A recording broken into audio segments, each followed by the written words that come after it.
Saudari-saudaraku yang terkasih, berjumpa kembali bersama saya Romo Antoro dalam Renungan Harian Sabtu 24 Juli, hari biasa pekan ke-16. Semoga kita bersama keluarga selalu dalam keadaan baik, sehat, dan bersemangat.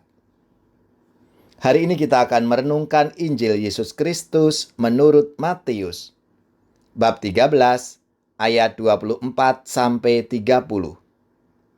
Marilah kita bersama-sama mengawali renungan kita dengan tanda kemenangan Kristus. Dalam nama Bapa dan Putra dan Roh Kudus. Amin. Pada suatu hari, Yesus membentangkan suatu perumpamaan kepada orang banyak. Hal kerajaan surga itu seumpama orang yang menaburkan benih baik di ladangnya. Tetapi pada waktu semua orang tidur, datanglah musuhnya, menaburkan benih lalang di antara gandum itu, lalu pergi. Ketika gandum tumbuh dan mulai berbulir, tampak jugalah lalang itu. Maka datanglah hamba-hamba tuan ladang itu dan berkata kepadanya, "Tuan, bukankah benih baik yang Tuan taburkan di ladang Tuan? Dari manakah lalang itu?" Jawab tuan itu, "Seorang musuh yang melakukannya." Lalu berkatalah para hamba itu, "Maukah Tuan supaya kami pergi mencabuti lalang itu?" Tetapi ia menjawab, "Jangan, sebab mungkin gandum itu ikut tercabut pada waktu kalian mencabut lalangnya.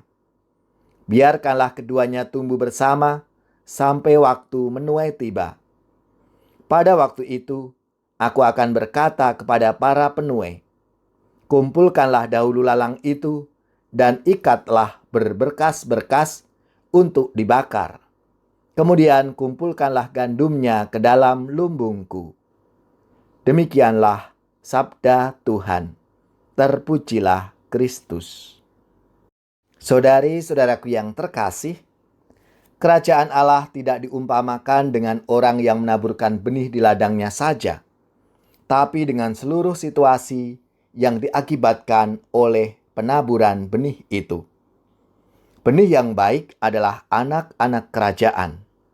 Mereka orang-orang yang percaya dan memberikan diri kepada Kristus. Lalang adalah anak-anak si jahat. Mereka orang-orang yang menjadi budak kejahatan. Mereka disemai oleh iblis yang menjadi musuh Kristus. Oleh karena itu, bagaikan lalang yang dibiarkan hidup bersama gandum, Yesus menghendaki agar orang-orang yang melakukan kehendak Allah dan yang mengabaikannya hidup berdampingan. Ini gambaran bahwa kerajaan Allah tetap dibayang-bayangi oleh kerajaan iblis, orang-orang yang dikuasai si jahat. Semuanya itu juga merupakan gambaran kebaikan dan kesabaran Allah terhadap orang-orang jahat. Namun, pada waktu menuai nanti gandum dan lalang akan disabit dan dipisahkan. Waktu menuai, di mana terjadi pengumpulan gandum ke dalam lumbung dan pembakaran jerami, merupakan gambaran tentang penghakiman Allah, ganjaran untuk orang-orang benar, dan hukuman untuk orang-orang jahat di akhir zaman. Saudari-saudaraku yang terkasih, kadang-kadang kita masih ragu terhadap keadilan Allah dalam mengganjar orang benar dan menghukum orang jahat. Padahal Kristus telah menunjukkan bahwa keadilan Allah yang definitif baru akan terjadi pada akhir zaman. Tak jarang, kita pun main hakim sendiri dan marah kepada Tuhan karena seolah-olah membiarkan orang-orang jahat hidup seenaknya sendiri.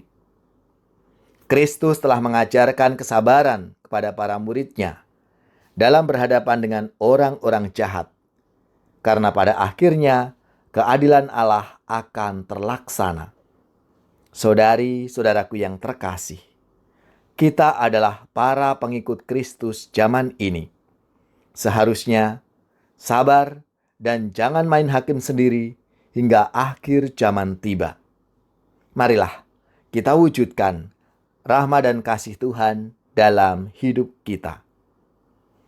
Jiwaku terbuka untuk-Mu Tuhan, sudilah nyatakan segala perkara, singkapkan semua yang terselubung, supaya ku layak di hadapan-Mu Tuhan.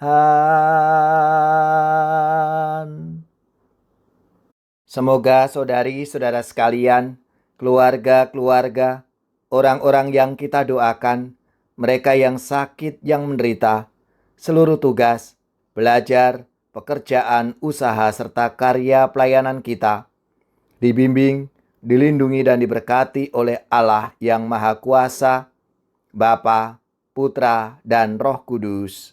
Amin.